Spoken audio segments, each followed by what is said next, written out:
consensus and the Sirte Declaration, milestones that establish the common African position on Security Council reform, alongside the 80th anniversary of the United Nations, we are called to reflect on our long and determined journey towards a just, democratic, representative, and effective international order.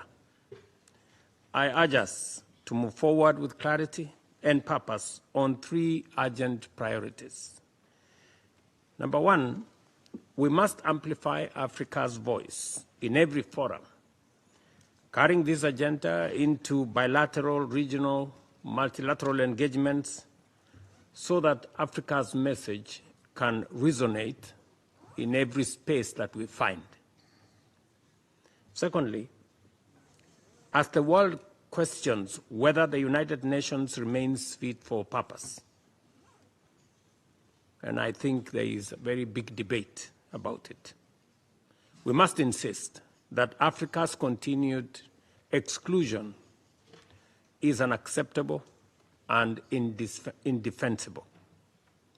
At 80, the UN's credibility will be judged by whether it finally recognizes and delivers justice and representation for the 1.4 billion people of the African continent. And third, we must stand united in defending the common African position. To deviate from or dilute it would betray the trust of the very people that elected us. Unity is our greatest strength, and in one voice we must uphold this position with unwavering clarity.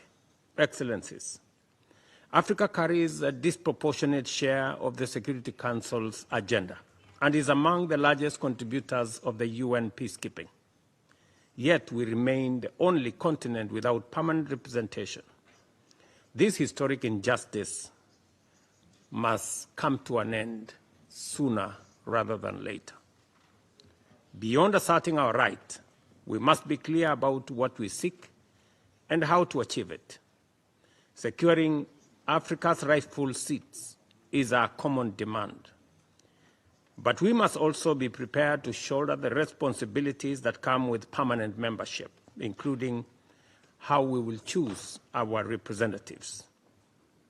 This is a delicate and complex undertaking, but also an opportunity to show Africa's maturity, cohesion, and a vision for an effective international order. We must therefore begin this essential conversation as of immediate. Only then will Africa be taken seriously, and only then can our collective aspirations translate into meaningful global influence. As heads of state and government, we have made a solemn commitment.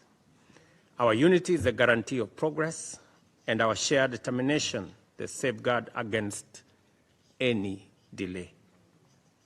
Kenya reaffirms its unwavering commitment to the common African position. We stand ready to work with the C10 members, the African Union, and the broader UN membership to ensure Africa's demands are no longer deferred. I thank you for your attention.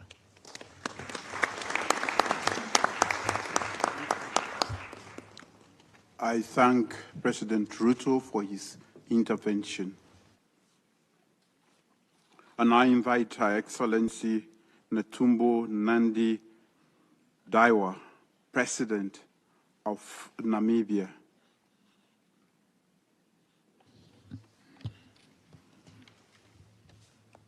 Thank you, Your Excellency Julius Maad Bio, President of the Republic of Sierra Leone and Coordinator of the African Union Committee of 10, Heads of State and Government on the United Nations Security Council reform, Your Excellency João Manuel Lourenço, President of the Republic of Angola and Chairperson of the African Union, Chairperson of the African Union, Your Excellencies, heads of states, ladies and gentlemen, 20 years ago, African leaders have agreed and adopted the African Common Position on the reform of the UN Security Council, thus become a roadmap, well-known document as Wiener Consensus and the Ceres Declaration. Subsequently, a committee of 10 heads of state and government of the AU was set up to spearhead the African Common Position. Today, we are here to reflect on the work we have started 20 years ago. Those pivotal documents, born from our collective desire and unwavering commitment to Africa's progress and unity, have played an instrumental role in further shaping our continent's vision to being a dynamic force in the global arena. Your Excellencies, the 8th anniversary of the United Nations is an opportune time for us to reflect on the values and the principles upon which this organization is grounded. Our repeated call for a United Nation that is fit for purpose, representatives and reflects of a present-day reality has become imperative. Africa deserves permanency at all global decision forums, especially those seized with making decisions related to the maintenance of international peace and security. For 2 decades, the Common African Position has gained traction with broader support from many interested groups. This is our reminder that our quest to redress historical injustice and advance equality for a more inclusive and representative Security Council is just and commonly shared.